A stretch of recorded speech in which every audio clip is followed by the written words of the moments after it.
तो आज के एपिसोड में हम सुपर एजर्स के बारे में बात करेंगे। सुपर एजर्स क्या है, हम हमारे ओल्ड एज में किस तरह से एक्टिव रह सकते हैं, क्या रीसेंट स्टडीज़ हैं जो ओल्ड एज के ऊपर की गई हैं और हम खुद को किस तरह से इंडिपेंडेंट कर सकते हैं ओल्ड एज में।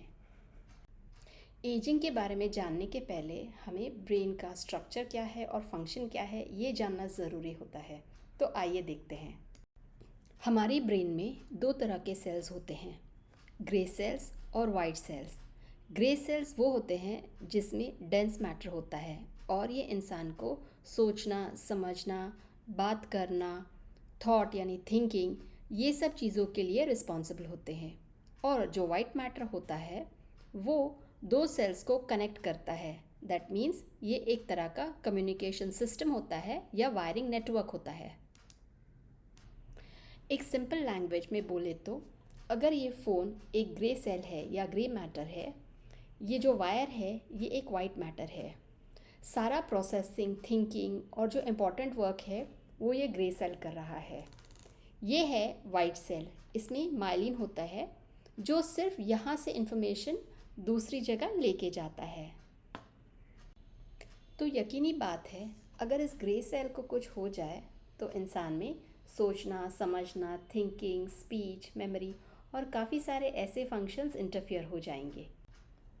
और ओल्ड एज में ऐसा ही कुछ होता है, यानी एक स्टडी के अनुसार एज के हिसाब से जो ग्रे मैटर होता है वो कम होता जाता है, ब्रेन वॉल्यूम श्रिंक होती जाती है यानी छोटी होती जाती है और डिमेंशिया होता है। तो ब्रेन के फंक्शन को समझने के लिए ग्रे सेल्स और वाइट सेल्स को समझना बहुत ज़रूरी है। ब्रेन का फंक्शन प्रिजर्व करने के लिए ग्रे सेल्स होना बहुत बहुत ज़रूरी है। White cell is for connection.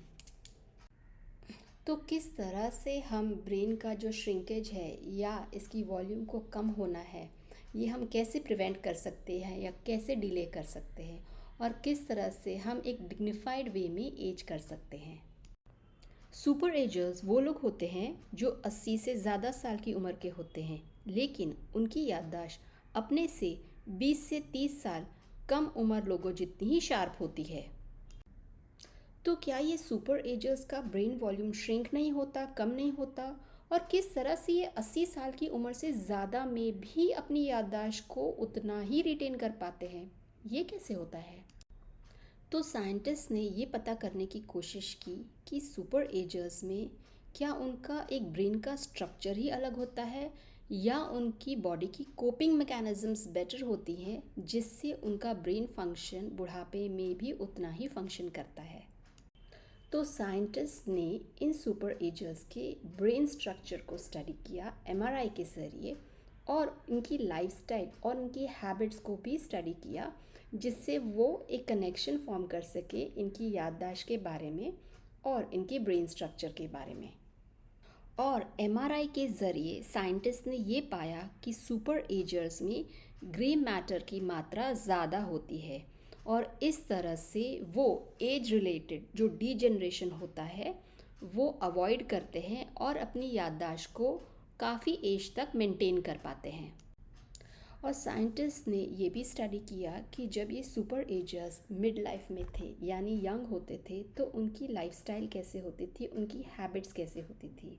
उन्होंने पाया कि ये सुपर एजर्स अपनी मिड लाइफ में काफ़ी एक्टिव होते थे और सोशली काफ़ी लोगों से मिलते थे।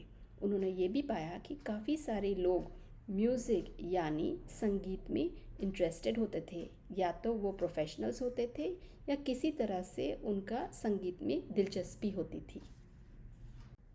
और एक और इंटरेस्टिंग फाइंडिंग इस स्टडी की ये थी कि मिड लाइफ में ये सुपर एजर्स एक बहुत ही हेल्दी स्लीप हैबिट फॉलो किया करते थे। तो इस स्टडी के अनुसार हम ये कह सकते हैं कि अगर हम एक मिड लाइफ में हेल्दी लाइफस्टाइल फॉलो करें, हम सोशली एक्टिव रहें, हम फिज़िकली एक्टिव रहें, एक्सरसाइज करें, अपने ब्रेन को एक्टिव रखें, म्यूज़िक या किसी और तरह की हॉबी में अगर हम इंटरेस्टेड रहें और अगर हम एक हेल्दी स्लीप हैबिट मेंटेन करें तो हम हमारी एजिंग को डिले कर सकते हैं। सुपर एजर्स के लिए एज सिर्फ एक नंबर है। आपके लिए एज क्या है? अगर आपको आज का एपिसोड पसंद आया है तो लाइक, सब्सक्राइब और शेयर ज़रूर कीजिए। Thank you so much for watching.